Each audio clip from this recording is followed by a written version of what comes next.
2026 നിയമസഭാ തെരഞ്ഞെടുപ്പ് കോൺഗ്രസിനെ സംബന്ധിച്ചിടത്തോളം ജീവൻ മരണ പോരാട്ടമാണ് എന്ന കാര്യത്തിൽ തർക്കമില്ല.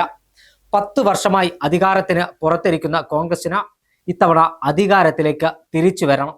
അതിനുവേണ്ടി ആവനാഴിയിലെ അസ്ത്രങ്ങളെല്ലാം പുറത്തെടുത്തുള്ള പോരാട്ടമാണ് കോൺഗ്രസ് നടത്താൻ പോകുന്നത്. കോൺഗ്രസ് തനിച്ചല്ല, ഘടകകക്ഷികളെല്ലാം ഒറ്റക്കെട്ടായി ഐക്യജനാധിപത്യ മുന്നണി ഈ തെരഞ്ഞെടുപ്പിൽ വിജയിക്കാനുള്ള തന്ത്രങ്ങൾ മെനയുകയാണ്. ഇടതുപക്ഷ ജനാധിപത്യ മുന്നണിയിൽ നിന്ന് ഏതെങ്കിലും രാഷ്ട്രീയ പാർട്ടിയെ അടർത്തിയെടുക്കാൻ കഴിയുമോ എന്നുകൂടി കോൺഗ്രസ് പരിശോധിക്കുന്നുണ്ട്. കാരണം 10 വർഷമായി അധികാരമില്ലാതെ പുറത്തു നിൽക്കുന്ന കോൺഗ്രസിന് ഇത്തവണ കൂടി അധികാരം ലഭിച്ചില്ലെങ്കിൽ അത് സംസ്ഥാനത്ത് വലിയ തിരിച്ചടിയാകുമെന്ന ഉത്തമമായ ബോധ്യമുണ്ട്.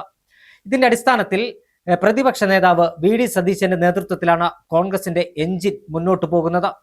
കാസർഗോഡ് മഞ്ചേശ്വരം മുതൽ തിരുവനന്തപുരത്തെ പാറശാല വരെയുള്ള 140 മണ്ഡലങ്ങൾ, ആ 140 മണ്ഡലങ്ങളിൽ 100 മണ്ഡലങ്ങളിൽ വിജയിക്കണമെന്നാണ് കോൺഗ്രസിന്റെ ലക്ഷ്യം. 2021 തെരഞ്ഞെടുപ്പിൽ അതിദയനീയ പരാജയമാണ് കോൺഗ്രസിനുണ്ടായത് എന്ന കാര്യത്തിൽ തർക്കമില്ല. 2016 കോൺഗ്രസ് പരാജയപ്പെട്ടു.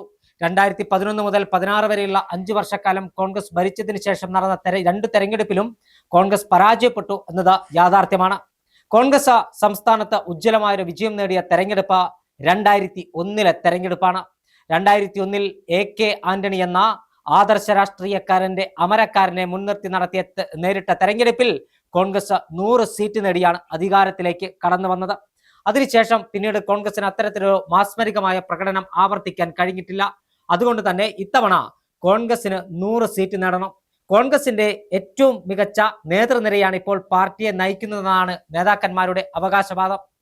2024 ലോക്സഭാ തെരഞ്ഞെടുപ്പ്, ആ ലോക്സഭാ തെരഞ്ഞെടുപ്പിൽ നേടിയ മിന്നും വിജയം 20ൽ 18 സീറ്റും ഐക്യ ജനാധിപത്യ മുന്നണി സ്ഥാനാർത്ഥികളാണ് കേരളത്തിൽ വിജയിച്ചു വന്നത്. അതുമാത്രമല്ല 2025 ഡിസംബർ 9, 11 തീയതികളിൽ കേരളത്തിൽ നടന്ന തദ്ദേശ സ്വയംഭരണ സ്ഥാപനങ്ങളിലേക്കുള്ള തെരഞ്ഞെടുപ്പിൽ 60% തദ്ദേശ സ്വയംഭരണ സ്ഥാപനങ്ങളുടെ ഭരണം പിടിച്ചെടുത്തത് കോൺഗ്രസും ഐക്യ ജനാധിപത്യ മുന്നണിയുമാണ്. കേരളത്തിലെ 6 കോർപ്പറേഷനുകളിൽ 4 കോർപ്പറേഷൻ ഭരിക്കുന്നത് കോൺഗ്രസിന്റെ മേയർമാരാണ്. ബ്ലോക്ക് ഗ്രാമപഞ്ചായത്തുകൾ കോൺഗ്രസ് മികച്ച ഭൂരിപക്ഷം നേടി അധികാരത്തിലേക്ക് കടന്നു വന്നു. ജില്ലാ പഞ്ചായത്തിലും കോൺഗ്രസിന്റെ പോരാട്ടവും വിജയവും നമ്മൾ കണ്ടു. അതിനടിസ്ഥാനത്തിലാണ് കോൺഗ്രസ് 100 സീറ്റ് പറയുന്നത്. വയനാട് ബത്തേരിയിൽ നടന്ന ലക്ഷ്യ ക്യാമ്പിൽ ആ 100 സീറ്റ് നേടാനുള്ള പ്രവർത്തനങ്ങൾക്കാണ് കോൺഗ്രസ് നേതൃത്വം നൽകിയത്. അതിന്റെ രൂപരേഖയാണ് ആ ക്യാമ്പിൽ തയ്യാറാക്കിയത്. മികച്ച സ്ഥാനാർത്ഥികളെ രംഗത്തിറക്കി. യുവത്വത്തിനും അതോടൊപ്പം തന്നെ പരിചയസമ്പത്തിനും ഒരേപോലെ പ്രാമുഖ്യം നൽകുന്ന സ്ഥാനാർത്ഥി പട്ടിക കോൺഗ്രസ് ഇത്തവണ പ്രഖ്യാപിക്കും. അതുമാത്രമല്ല, സംസ്ഥാന സർക്കാരിനെതിരായ വികാരം പരമാവധി ആളിക്കത്തിച്ച് വോട്ടാക്കി മാറ്റുക എന്നത് തന്നെയാണ് കോൺഗ്രസിന്റെ ലക്ഷ്യം. ലോക്കൽ ബോഡി തെരഞ്ഞെടുപ്പിൽ ശബരിമലയിലെ സ്വർണ്ണക്കൊള്ള വലിയ തെരഞ്ഞെടുപ്പായുധമാക്കി കോൺഗ്രസ്.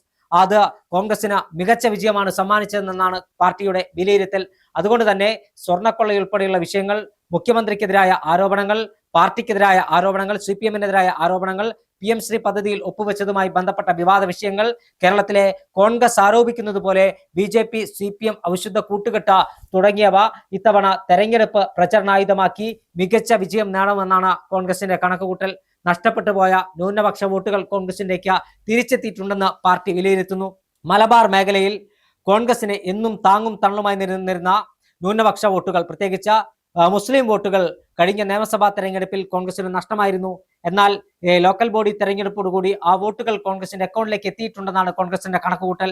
മധ്യ കേരളത്തിലും തിരുവിതാംകൂറിലും നഷ്ടമായിരുന്ന കോൺഗ്രസിന്റെ ക്രിസ്ത്യൻ വോട്ട് ബാങ്ക് ഇത്തവണ N ബ്ലോക്കായി കോൺഗ്രസിലേക്ക് എത്തിയിട്ടുണ്ടെന്നും കോൺഗ്രസ് കണക്കുകൂട്ടുന്നു. ഈ വോട്ടുകളെല്ലാം കോൺഗ്രസിന് അനുകൂലമായി ലഭിക്കുകയാണെങ്കിൽ 100 സീറ്റ് എന്ന മാന്ത്രിക സംഖ്യയിലേക്ക് എത്താൻ കഴിയുമെന്നാണ് കോൺഗ്രസിന്റെയും UDF-ന്റെയും പ്രതീക്ഷയും പ്രത്യാശയും. എന്തായാലും പ്രതിപക്ഷ നേതാവ് VD സതീശന്റെ നേതൃത്വത്തിൽ നടക്കുന്ന കേരള യാത്രയും അതോടൊപ്പം തന്നെ കോൺഗ്രസിന്റെ ഒറ്റക്കെട്ടായ പ്രവർത്തനങ്ങളെല്ലാം വലിയ മുന്നേറ്റം സൃഷ്ടിക്കാൻ കഴിയും.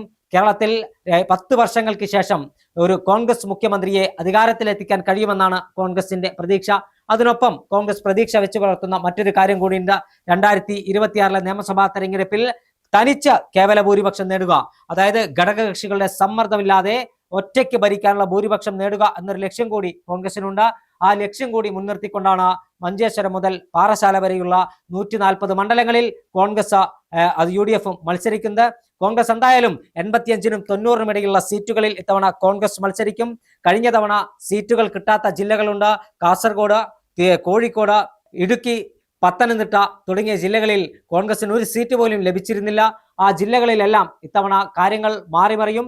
കാസർഗോഡും കോഴിക്കോടും പത്തനംതിട്ടയിലും ഇടുക്കിയിലും അടക്കം കൂടുതൽ സീറ്റുകൾ നേടി അധികാരത്തിലേക്ക് വരാൻ കഴിയുമെന്ന് തന്നെയാണ് കോൺഗ്രസിന്റെ കണക്കുകൂട്ടൽ.